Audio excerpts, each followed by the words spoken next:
Well, surprise, surprise, surprise. Look who showed up for Saturday school. The first part of our Saturday school lesson is this: don't resist the answers to the questions that you prayed for. So let me give you an example. We pray and we ask God for direction. We ask Him to show us the best route to take. We ask God to connect us with the right people in the right place and to give us the right plan. We say, Lord, I surrender my ideas. I surrender my way of doing things. Show me the way that I should go. And then He starts to make things clear for us. And that fear of the new, as well as that attachment to the old, it'll couple together and make you start to resist, start to self-sabotage. I heard a very wise man say, don't just ask God what to do, ask Him how. And when He shows you what He wants you to do, you wait long enough to find out how. But when He tells you, you go ahead and you do it. And things will come together. He will provide. Another way that we resist the answer to prayer is when we pray for God to connect us with the right people. Sometimes that means the people who do not fit in a particular season of your life will disconnect. And depending on your temperament, your way of being, sometimes you are supposed to be the person to disconnect, but God knows you and He knows how long that might actually take. And so He may have those people to disconnect, or He may have them to create some distance. However it needs to happen. I think one of the things that trips us up in that particular scenario is that maybe from childhood on, we always thought that when it came to friendships or alliances, the only way to disengage is if something bad happens, or if that person shows us that they're a bad person. But sometimes that's not the case at all. Sometimes the people that you are in super close proximity to are amazing people. But it's just that the way God is taking them and the way He's taking you, if you can't hold that relationship loosely, it's going to drag somebody. It's either going to drag you or it's going to drag them.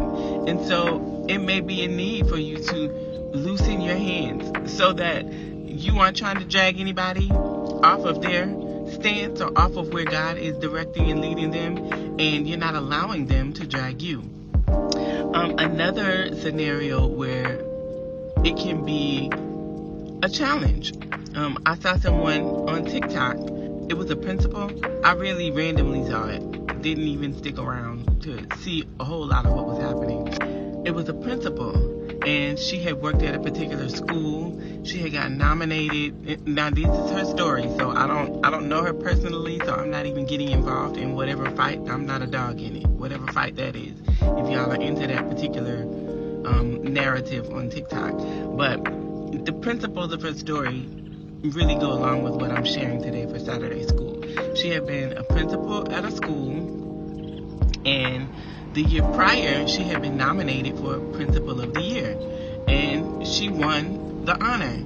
But the very next school year, she was removed. It had been recommended that she was not the best person for that community anymore.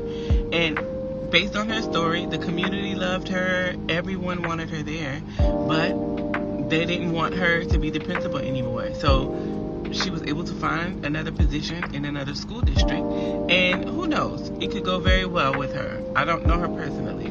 My point is, sometimes something is going well, and the Lord will call for us to pivot, even though the situation that we're already in is actually a good situation. Sometimes that pivot will be because you decide, all right, I feel the Lord leading me somewhere else. Let me pack up my things and move along from a particular situation. Or it will be that those opportunities will dry up, and it'll be suddenly, and you'll feel like, wait, I thought this was going to be my oasis. Everything was coming together here. What is this shift happening? And you forgot that you had prayed and you had asked the Lord to lead you in the way that you should go, to give you the right plan, to make sure you're in the right place. And you might have thought that meant moving into a new space. You might have thought that meant buying a new car. And you might have thought that meant joining a new group in your community. You didn't know that was actually going to mean you would be shifted from something that seemed like it was so good. But we have to always remember that God sees the whole thing. And He does hear our prayers. He does answer our prayers. But in seeing the whole thing, God's whole main goal in the situation is so much bigger than our thoughts and our plans about the situation. You know, you could be praying like, Lord, help my business to flourish. And in getting you in a position for your business to flourish, God is also getting you in a position to advance His kingdom, to be closer to Him than ever before, to seek Him with your whole heart. Everything that we have as human goals, He is not far removed from the way that we feel. He understands how we feel, and He understands what we need. But there's a reason why Matthew 6:33 says to seek first the kingdom of heaven and all of His righteousness, and all other things will be added. That is really what our lives are all about. The way He wants to use us as His hands and feet in this world. And most of all, the way He wants us to know Him in all of His glory. So be encouraged today. Don't resist the answers to your prayers when they come.